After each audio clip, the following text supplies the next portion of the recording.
Here's what Donald Trump said yesterday in the Oval Office when he was signing the order with Attorney General William Barr right behind him. Therefore, today I'm signing an executive order to protect and uphold the free speech and rights of the American people.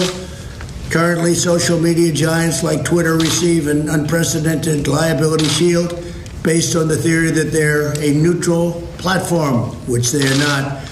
Not an editor with a viewpoint. Not an editor with a viewpoint. An editor with a viewpoint. That's the differentiation. Let me explain what this means. The liability shield, for years, ever since Facebook and Twitter and Instagram and these platforms where you and I just post stuff. We post pictures, we share articles, we make videos, we rant and rave about all these kinds of things. Facebook and Twitter and Instagram and YouTube, they've all come to the conclusion that they are not creating the content. They are not creating the messaging. They are not having opinions. They're simply the platform for which people can share. A bulletin board is the example they give. Let's say you read a newspaper. Let's say you read the New York Times and you think that there's something in there that maybe they slander you. Maybe they write something bad about you and you want to sue them. You can sue the New York Times. What you don't do is, or what you can't do, is sue the paper company that made the paper that the New York Times is written on. You can't sue the ink company that produced the ink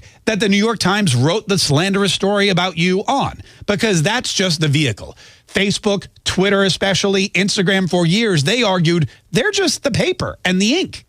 They're the paper and the ink. You want to blame somebody for horrible things or fake news or libel, slander, whatever, you can blame the people that wrote the story.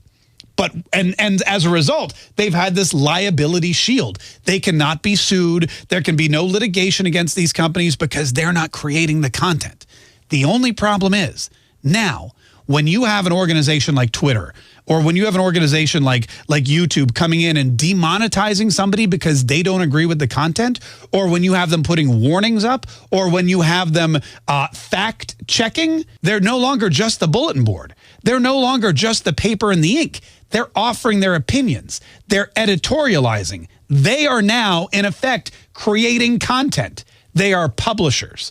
And as publishers, they do not get a liability shield. As publishers, they are just as liable for what's on their network now because they're commenting on it and editing it and censoring it and distributing things that they think are right and pushing back things they think are wrong. They are now just as liable for what's on their network as we are for what's on our radio station. Donald Trump is saying, look, if you want to act like a publisher, you're going to be treated like a publisher, and you've got to be just as responsible as a publisher. Or you could stop inserting your opinions into your business and go back to what you told us you were going to do in the first place and just basically be the platform for idiots like me to share our opinions.